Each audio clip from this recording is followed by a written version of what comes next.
ना लेते हुए मैं सीधा अपने मतलब पर आती हूँ कि कल हमारी सिस्टर ने कुछ आपको निजात के अहकाम बताए थे, जिसमें उन्होंने फ़ोन के अहकाम बताए थे और कुछ छोड़ दिए थे मेरे लिए कि कल बाकी के बचे हुए मैं बताऊँ। तो मैं शुरू करती हूँ फिर से जो बचे हुए फ़ोन की कुछ निजात के बारे में। चिकन क्यूब्स जो हम होते हैं, चिकन क्यूब्स ज़्यादातर देखिए मैगी के भी मिलते हैं, या फिर ऐसे होते हैं जिसमें अरबी में लिखा होता है बाहर कंट्री से लेके आते हैं, सऊदी दुबई से, लेकिन हम वो यूज़ नहीं कर सकते क्योंकि हमें नहीं मालूम कि जो चिकन का उसमें मिलाया गया है वो हराम तरीके से उसमें है या हलाल तरीके से। तो हम लोग अनजाने में चिकन क्यूब्स ले लेते हैं मैगी के, या फिर हम सोचते हैं कि इसमें बाहर लिखा हुआ है, अरबी में लिखा हुआ है तो यह हलाल ही होगा।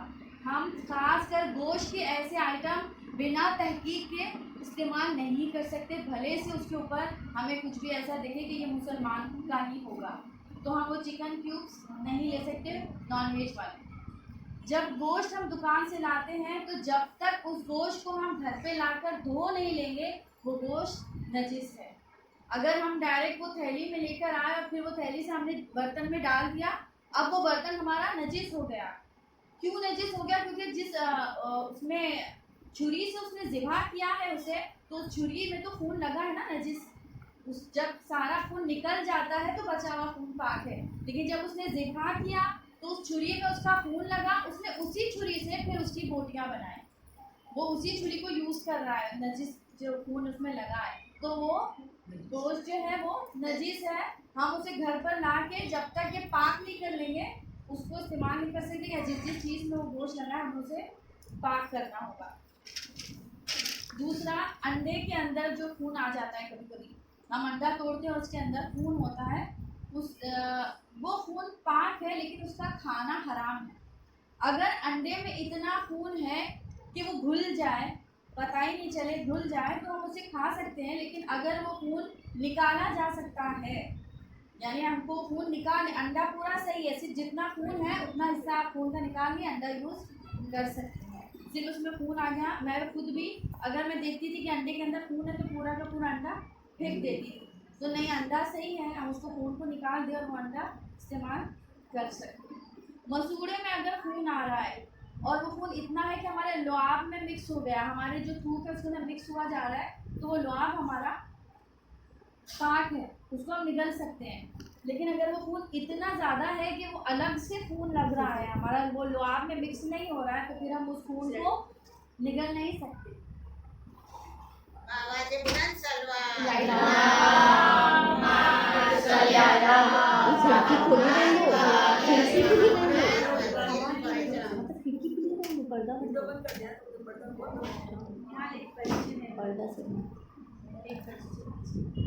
हम लोग कि वो जब काट के देता है तो हमको लिखा होता है हलाल, शॉप भी हलाल है, लेकिन अगर काफिर ने काटा हो नहीं तो नहीं ले सकते हैं। नहीं, मतलब लिखा हलाल नहीं, ऐसे हलाल में वर्कर है वो शायद बोलता हो बिस्मिल्लाहिर्रहमानिर्रहीम, लेकिन वो काट के दे रहा है हमें, तो हम बता सकते हैं आके पाक करके नहीं। आप, अब मैं इस मसले पे आ रही हूँ कि जहाँ पे हमें मॉल वगैरह में ऐसा लिखा हुआ दिखता है कि हलाल, और जो बेच रहा है, जो खराब हमें दे रहा है, वो भी मुसलमान दिख रहा है, लेकिन फिर भी हम वो गोश्त नहीं ले सकते क्योंकि हमें नहीं मालूम कि ये जहाँ से आया है करके वो कैसे, किस तरीके से हलाल हुआ है। मैं उसी मसले पे आ रही थी, भले से सिर्फ गोश्त के लिए इतना ज़्यादा है कि हमें तहकीक करके ही लेना है। गोश्त का मसला ऐसा है कि भले से हलाल लिखा हुआ है, जब तक आपको यकीन नहीं हो कि हाँ ये हलाल जगह से आया है और काटने वाले ने बिल्कुल शरीयत के हिसाब से काटा है, जब तक कि वो हमारे लिए हलाल नहीं हुआ, भले से वो लिखे हों, भले से बेचने वाला मुसलमानी क्यों ना खड़े होकर बेच रहा हो। अगर हमारे मुंह में इतना खून आ रहा है कि वो खून अलग से लग रहा है, हमको लुआब से ज़्यादा है, तो वो खून हम निगल नहीं सकते। अगर इतना है कि वो मिक्स हो गया तो हम निगल सकते हैं, लेकिन अगर हमने कोई चीज़ काटी और उसके अंदर सेब वगैरह हमने खाया और उसमें खून आ गया, तो वो खून हम नहीं खा सकते हैं जब तक कि वो उसको हम धो के निकालें ना, वो हम नहीं खा सकते बिना धोए। ज़्यादातर हम लोग देखते हैं कि हल्का फुल्का कुछ पकाने में किसी में कट जाए तो फ़ौरन मुंह में रख लेते हैं, बच्चे हो या बड़े भी होते हैं, ज़रा सा कुछ होता है फ़ौरन मुंह में दबा लेते ताकि खून ज़्यादा बहे नहीं और उसको हम चूस लेते हैं ज़्यादा नहीं ना आने की वजह से। हम भी पहले ऐसे कभी कर लेते होंगे, लेकिन ऐसा नहीं करना है क्योंकि वो नजीस खून है जो हम खा रहे हैं, नजीस खून, तो हमें उसको मुंह में नहीं लेना है। अगर खाने में या पानी में एक कतरा भी खून गिर गया तो खाना और पानी नजिस हो गया। तो हमको खाना या पानी नहीं खा सकते जिसमें एक कतरा भी खून गिर जाए, वो नजिस हो जाएगा। बस हमारा जो हम लोग कभी कभी कोई दाना फोड़ते हैं तो बस पाक है, चाहे वो खून के अतराफ उसके चारों तरफ खून ही क्यों ना हो, लेकिन हमने फोड़ा और वो पस जब तक आ रहा है जब तक कि वो सही है, लेकिन जैसे ही उसके साथ खून आने लगेगा अब वो नजीस हो गया। अब हम जिस कपड़े से पोंछेंगे या अपने हाथ से पोंछेंगे हमें जाके उसे पाक करना होगा।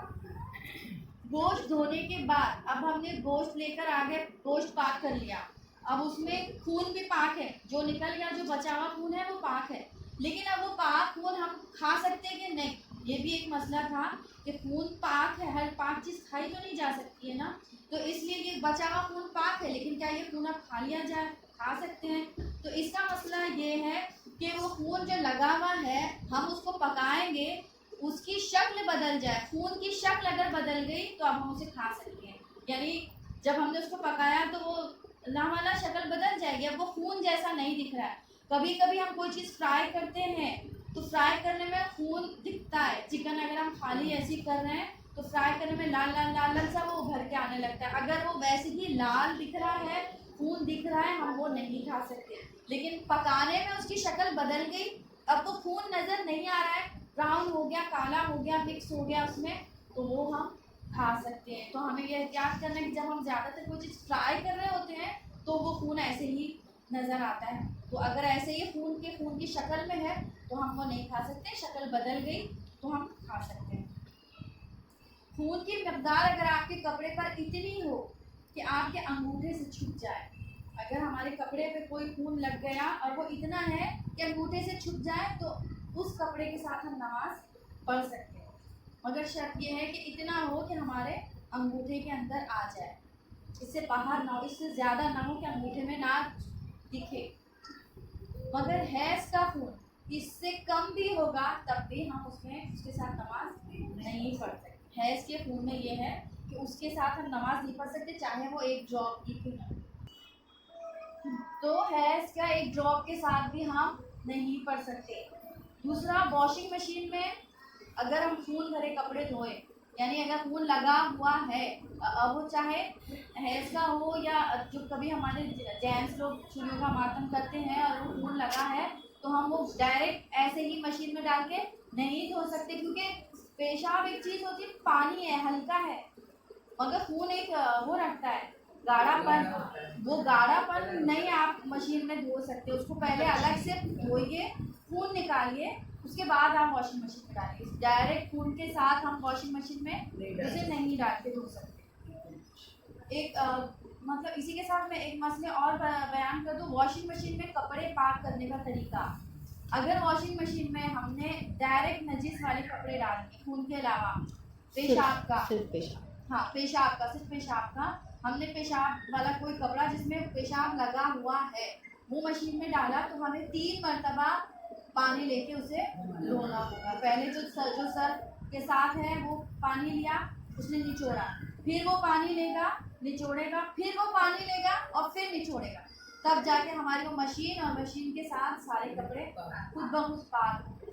भले से हमने उसमें डायरेक्ट नजीस के कपड़े, नजासत के कपड़े डाले। खुर पानी से पाक करने का तरीका, खुर यानी जो डायरेक्ट हमारा जब पानी आ रहा होता है ना हमारी बिल्डिंगों में, डायरेक्ट बीएमसी का पानी आ रहा है, या हमारे पास इतनी बड़ी टाकी है जो खुर में शुमार हो जाती है, इतना उसका जो पानी का जो एक जो लेवल है वो खुर में बन रहा है, या डायरेक्ट पानी आ रहा है और हमें कोई नजीस कपड़ा, उसमें पेशाब का कपड़ा नजीस होना है तो हम नल को खोलेंगे, डायरेक्ट उसमें पानी के नीचे कपड़ा रखेंगे, पानी इतना बहे कि पूरा कपड़े से निकले पानी, ऐसे हम रखेंगे कि पूरा आर पार पानी निकले। एक बार पानी निकल गया, हमने हटाया, उसको दबाया, उसके बाद फिर दोबारा हमने उसी में पानी में रखा और निकाल लिया। पूर के साथ हमको बस ये 2 बार ही करना है और हमारा कपड़ा पाक हो जाएगा। लेकिन कलील के साथ हमको पहले निजासत अलग करी, फिर हमने उसको नल खोला,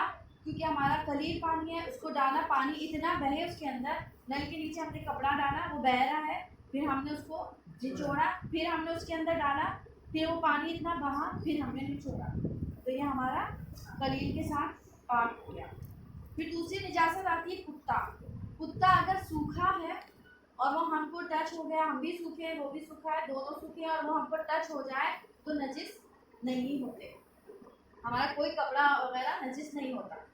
हाँ, गांव वगैरह में ऐसा होता है कि अगर कुत्ता, हम लोग गांव जाते हैं, गांव में ऐसे होते हैं कि आंगन पे घुसा है और बर्तन में मुंह डाल दिया, तो उसकी शर्त बर्तन को पाक करने की ये है कि उसको पहली मर्तबा मट्टी से मांजा जाएगा, फिर उसको 3 बार पानी से धोया जाएगा। पहली मर्तबा मट्टी से मांजना ज़रूरी है, फिर 3 मर्तबा धोया जाएगा। और अगर वो उसने हमको चाट लिया डायरेक्ट हमें, तो फिर या हमारे कपड़े को, तो हमें 1 मर्तबा पानी से धोने से वो पाक हो जाएगा। लेकिन बर्तन को, आपको बर्तन को मुँह लगा चाहे शहर, सवाल बात नहीं। अहले किताब पाक है, अहले किताब जैसे कि ईसाई और यहूदी, ये पाक है। ईसाई यानी क्रिश्चियन, लेकिन वो ये जो आजकल के क्रिश्चियन हमने देखे हैं, ये तो इनमें और हिंदुओं में कोई फ़र्क नहीं होता। जैसे तमिल के जो उधर काले काले से जो होते हैं, मतलब वो हिंदू ही के जैसे होते हैं, वैसे वाले नहीं। हाँ, बाहर कहीं उसमें जाएं वो अलग ही ईसाई होते, जो बस जैसे कि ईसाइयों का जिक्र हुआ है उस टाइप के अगर होंगे तो वो हमारे लिए पाक है, हाँ हलाल। लेकिन अगर ऐसे होंगे जो उनमें हिंदू और क्रिश्चियन में कोई फ़र्क नहीं है, तो हम उनका नहीं ले सकते। वेजिटेरियन खाना, नॉन वेजिटेरियन जो नहीं। पारसी लोग हैं उनके हाथ का हलाल है, जैसे मेहरबान हो गया ईसाई, यहूदी, ईसाई और यहूदी नहीं, मजूसी। हाँ मजूसी। वो हलाल है। हाँ, लेकिन नॉन वेज आप किसी का भी नहीं लेके खा सकते। वेज हाँ, वेज आप ले सकते। काफिर अगर गीला है, काफिर अगर गीला है, जैसे हम ट्रेन में जा रहे हैं, खचाखच ट्रेन खड़ी हुई है, औरतें हैं, पसीना है उनका, तो वो अगर हमसे टच हो रही है, हमको लग रहा है उनका हाथ पसीने में, गर्मी, तो हमारे कपड़े, हमको उतना ही कपड़ा धोना होगा। ये नहीं कि हम पूरा अपने को भी नहा रहे हैं, धो रहे हैं, ऐसा नहीं। हमको अगर हमारे बदन को टच हुआ तो उतना ही हिस्सा पाक कर लेना है, वो भी गीलापन अगर हमें लगे कि हाँ लगा है, खाली नमी से कोई चीज़ नजिस नहीं होती। अगर हम पार्लर जा रहे हैं, पार्लर जाते हैं और वहाँ अगर कोई हिंदू लेडी हमारा फेशियल वगैरह कर रही है, तो हमें घर पे आके धोना पड़ेगा।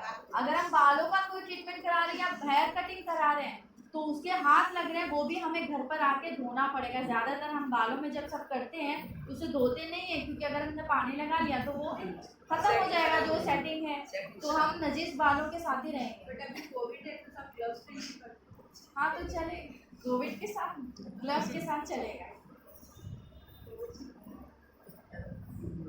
अगर हम किसी हिंदू की दुकान पर जाएं, अगर हम किसी, पहले ये देखने कि अगर मुसलमान पार्लर से भी जा रहे हो, मुसलमान है, तो भी हमें यह ख्याल रखना है कि वो हिंदुओं का भी ये सब कर रही है और गीलापन उसके हाथ में आ रहा है। हमको ये सोच के कि ये तो मुसलमान है, ऐसे नहीं रहना, फिर भी आके पाक करना होगा, क्योंकि वो हिंदुओं के साथ ही करेंगे। हाँ, दूसरा क्या था, अगर हम किसी हिंदू की दुकान से कोई ठंडी चीज़ खरीदें, यानी फ्रिज में रखी हुई कोई चीज़ खरीदें, जैसे दूध के पैकेट है, कोल्ड ड्रिंक की बोतल है, आइसक्रीम है, वो नजीस है, क्योंकि वो गीली है, वो पकड़ेगा तो गीलापन से उसका हाथ से गीलेपन के जरिए निजासत उस चीज़ पे लग जाएगी। अब हम वो लेकर आएंगे, जब तक हम उसे धोएंगे नहीं, वो पाक नहीं होगी। जहाँ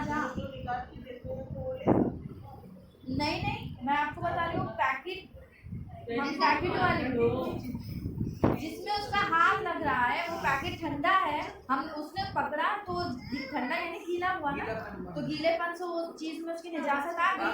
अब हम ला के उसको धोएंगे, चाहे वो आइसक्रीम का डब्बे हो, कोल्ड ड्रिंक हो, या दूध के डब्बे वगैरह, ठंडी कोई भी चीज़ हमें धोना होगा।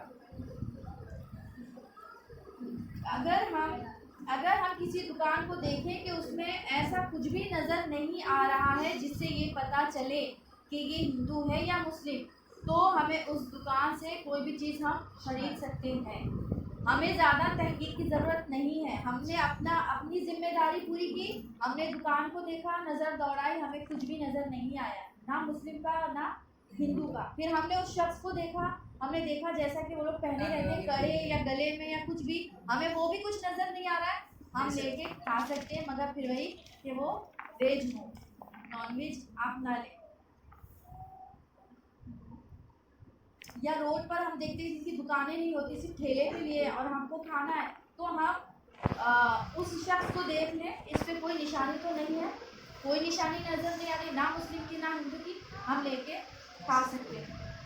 हम किसी शादी में गए जहाँ वेटर जो है वो हिंदू है और वो हमें कोल्ड ड्रिंक के ग्लास सर्व कर रहा है, जैसे कि हम देखते हैं वेलकम ड्रिंक्स होती है, तो वो जब लेकर आ रहा है, वो ट्रे लिए हुए है, हमको दिख रहा है कि हिंदू है, उसके हाथ पे उसके गले में सब वो हिंदू की निशानियाँ हैं, लेकिन वो आपके सामने वो लेकर आ रहा है, आप वो ग्लास से लेके पी सकती हैं, उसने हाथ नहीं लगाया।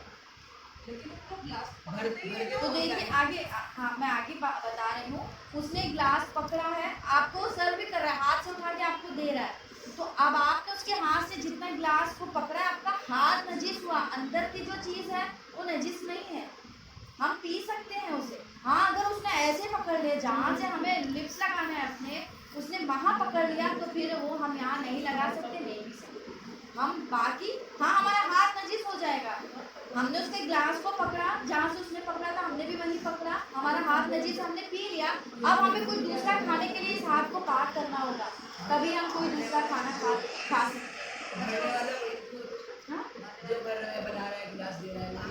हाँ आप देखने नहीं जा रही है ना, वही तो हमने कहा, आपको तहकीक नहीं करना है, आपके सामने जो खड़ा है वो कौन है, सामने वाला हिंदू है, वो आपको ना उंगलियां डूब रही है और ना वो ऊपर से ऐसे पकड़ के, आपको नीचे से पकड़ के दे रहे, आप ले लिए, हाथ नजीस होंगे, कोल्ड ड्रिंक आप पी सकते हैं। अगर वो चिकन वो स्टार्टर दे रहा है तो हाँ अगर वो हाथ से दे रहा नहीं ले सकती है, अगर वो चमचे से दे रहा है, अंदर की हमने आपको बता दिया, अंदर आपको बिल्कुल भी तहकीक नहीं। देखिए हम आपको बताएं, जहाँ तक हमारी जिम्मेदारी है वहाँ तक ही हमें करना है, हमें सामने देखना है। अगर हम किसी होटल पे गए, ये बात ज़्यादातर हम आप बता रहे क्योंकि ऐसा होता है, अगर हम किसी होटल में गए, हमने तहकीक करी मुस्लिम का होटल है, देने वाले मुस्लिम है, न जाने हमें कैसे पता चल गया कि अंदर जो पका रहा है वो आपने देख लिया, आप नहीं खा सकते, लेकिन अब आपका काम नहीं है कि आप दूसरों को बताएं कि वो होटल में मत जाओ, वहाँ अंदर हिंदू बना, आपकी कोई जिम्मेदारी नहीं है कि आप दूसरों को बताएं। इश्काल क्या होता है? इश्काल डाउट। उसके कई अगर हमने देखा ये हिंदू सपोज शेफ है, हमको इश्काल हुआ, हमने खाया नहीं, फिर हमने घर आके बता दिया नहीं ये शॉप से खाओ मत, क्योंकि वहाँ पे जो शेफ है वो हिंदू है। आप डाउट की बेसिस पर आप किसी को भी जो है इस तरह की इन्फॉर्मेशन नहीं दे सकती हैं। प्लस आपकी जिम्मेदारी नहीं है कि आप किसी दूसरे को बताएं कि ये फला पर्सन हिंदू है, नहीं, घर वालों को भी नहीं, अनलेस एंड अनटिल आपको मालूम कि हाँ घर वाले आपको ही पकड़ के बाद में जो है बातें सुनाएंगे कि आपने क्यों नहीं बताया हमें और हमसे जो है हिंदू को खिलवाया, तो तब आप जो है अपने घर वालों को बताएं। लेकिन बाकी में भी अगर बहुत मुत्तकी परहेजगार है जिनको इन चीज़ों की बहुत फिक्र रहती है, तब जाके आप उनको बताएं, वरना आपकी जिम्मेदारी फिक्र ने नहीं रखी है कि आप दूसरों को बताएं। आपको पता चल गया आप ना खाएं, लेकिन आप दूसरों को ना रोके कि नहीं, मतलब अब एक ही दुकान थी, बेचारा उसी दुकान को, मुस्लिम की दुकान बेचने वाले को समझ, आपने उससे भी रोक दिया कि अंदर कोई है हिंदू, आपको बताने की जरूरत नहीं है ना, आपको जांच करने की जरूरत है। इसी तरह किसी महफिल में गए, खाना जहाँ से पक के आ रहा है वो अगर कहीं हिंदू से आ रहा है, आपको मालूम है आप ना खाएं, लेकिन आप जितने वहाँ बैठे हैं उन लोगों को बोल दें कि वो ये जो खाना जहाँ से पक्का आया वो तो हिंदू है, आपकी जिम्मेदारी नहीं है बताना, घर वाले का है। घर वाले यहाँ तक कि अगर किसी का घर का फर्श नजीस है, आपको पता है कि घर का फर्श नजीस है, आपकी जिम्मेदारी नहीं है कि उस घर में जो मेहमान आए आप उसको बताएं कि देखो उनके घर का फर्श, ये बुराई नहीं है, इसमें कोई बुराई की बात नहीं है, नजासत और पाकीज़गी की बात आ रही है, और वो सिर्फ घर वाले यानी जो मेहमान नवाज होते हैं उनकी जिम्मेदारी होती है कि वो बताएं, लेकिन मेहमान की जिम्मेदारी नहीं है कि वो दूसरे मेहमानों को खाने से रोके या फिर कहीं बैठने से रोके। ठीक है, जिम्मेदारी आपकी नहीं बनती कि उसकी साहिब खाना की, या जो खिला रहा है जो ला रहा है उसको देखना चाहिए कि वो किसको खिला रहा है। जैसे डिलीवरी हुआ हम कितने बार को नमाज पढ़ने में मुझे सवा महीने तक हदीस है नहीं ये अलग है काम है। है इस्तिहासा की पास के प्रोग्राम में हुआ। अभी ये हमारा काफिर का चला, मैं आपको इस बात में बताती हूँ, इसके बाद मजलिस का भी वक्त हो रहा है। वो मुसलमान जो अहले बैत से दुश्मनी रखते हैं, वो मुसलमान जो अहले बैत से दुश्मनी रखते हैं वो भी काफिर हैं। मतलब कि हमें पता चले कि ये वाकई दुश्मन है, मतलब गाली तक वो दे सकते हैं अहले बैत को, तो हमें हमारे लिए वो भी काफिर है। आपको पता होना चाहिए कि ये कितना बुग़्ज़ है। वो डायरेक्ट नहीं बोल रहे हैं तो वो चाहने वालों के साथ उनका क्या रवैया है, क्या सलूक है, आप उससे समझ जाए, उनसे आप नहीं ले सकते, वो काफिर है। वो मुसलमान या शिया जो नमाज को नहीं मानते, वो शिया जो नमाज को नहीं मानते, ना पढ़ना अलग बात है कि हाँ हमें मालूम है नमाज की अहमियत, सब कुछ हम नमाज के बारे में जान रहे हैं, लेकिन नहीं पढ़ने वो अलग है। लेकिन अगर हम नमाज का इनकार कर दें, बहुत से जैसे आजकल शियों ने ये बोला है कि बस आज़ादारी कर लो, मतलब मौला मौला कर लो, नमाज की ज़रूरत नहीं है, हमारी बख्शिश हो जाएगी। जो नमाज का इनकार कर दे, चाहे वो शिया ही है, वो काफिरों में शुमार हो जाएगा। वो शिया जो इमाम को खुदा का दर्जा दे दे, अल्लाह के दर्जे पे पहुंचा दे, जैसे कि ज़्यादातर मौला अली को एकदम अल्लाह के लेवल पे लिया है, पता ही नहीं चले कि अली की बात कर रहे हैं कि मतलब अल्लाह की, उन्होंने हज़रत अली को अल्लाह का रुतबा दे दिया, वो भी काफिरों में शुमार हो जाएंगे। अगर किसी की माँ या बाप में से कोई एक मुस्लिम है, दो लोगों ने शादी कर ली, एक मुस्लिम है एक हिंदू है, एक मुस्लिम एक हिंदू है, अब जो बच्चा पैदा होगा वो पाक है, वो पाक होगा। वो अगर आपको दिखा किसी फैमिली में ऐसा है, लेकिन वो आप उस बच्चे को पाक चाहेंगे, अब तक कि उसके दादा दादी और नाना नानी ही मुस्लिम हो, तो वो बच्चा पाक है। हर वो शख्स जिसके बारे में आपको मालूम नहीं कि वो हिंदू है या मुस्लिम, आपको उसे पाक समझना है। किसी मॉल में, जैसे मैंने आपको ये बता दिया, मेरा मसला यहाँ था कि मॉल में अगर भले से दाढ़ी और टोपी लगा के गोश्त बेच रहा हलाल लिखा हुआ है, हम वो नहीं ले सकते। मेकअप वगैरह जो हमारी लिपस्टिक होती है, ज़्यादातर लोग एतराज़ करते हैं कि आप लिपस्टिक लगाए हैं, इसमें तो निजासत मिली होती है, हमें नहीं मालूम कि निजासत मिली है या नहीं मिली है, हम लगा सकते हैं। और अगर हमने वज़ू कर लिया और मेकअप कर लिया और नमाज का वक्त हो गया, हम उसी मेकअप के साथ नमाज पढ़ सकते हैं। कोई हमको जब तक यकीन ना हो कि इसमें कोई हराम चर्बी मिली है, हम यूज़ कर सकते हैं। वो दवाइयाँ जिसमें अल्कोहल की मिक़दार 2% से ज़्यादा हो, वो दवाइयाँ हम नहीं ले सकते। उसमें आपको देखना होगा कि अल्कोहल मिला होता है, लेकिन कितना मिला है। अगर 2% से ज़्यादा मिला हुआ है तो वो दवाइयाँ हमारे लिए जायज़ नहीं है। वक्त की तकनीक के साथ हम अपने अपना खत्म कर रहे हैं, क्योंकि इसके बाद मस्जिद से हम दुआ करते हैं कि परवरदिगार आलम हमें अपने अहकाम पर चलने की तौफीक दे और हमें ऐसा शिया बनाए जैसा कि जनाब सैयदा ने अपने शियों को कहने का बताया है कि कैसे एक शिया को होना चाहिए। हमें उस वैसा शिया बनने की तौफीक दे। सिस्टर कासिमा को बुलाएंगे कि वो आके मस्जिद की खुदा का उजाला मोहम्मद, चरागे खुदा का उजाला मोहम्मद, चरागे खुदा का उजाला मोहम्मद, ये मजलिस तुम्हारे हवाले मोहम्मद, खिड़की बंद करना कोई उड़ा जाता है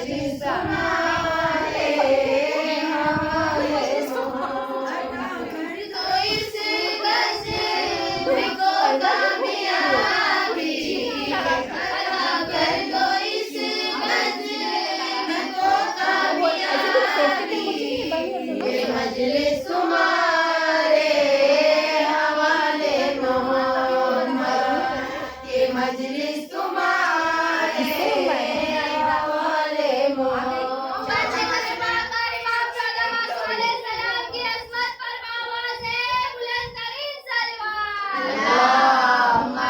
सल्ली अला मोहम्मद व आले मोहम्मद।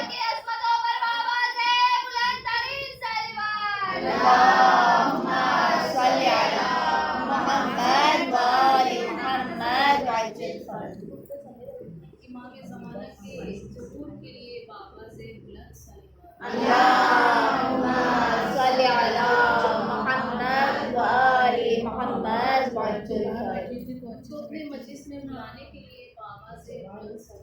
अल्लाहुम्मा सल्ली अला मुहम्मद व आले मुहम्मद वअज्जिल फरजहum।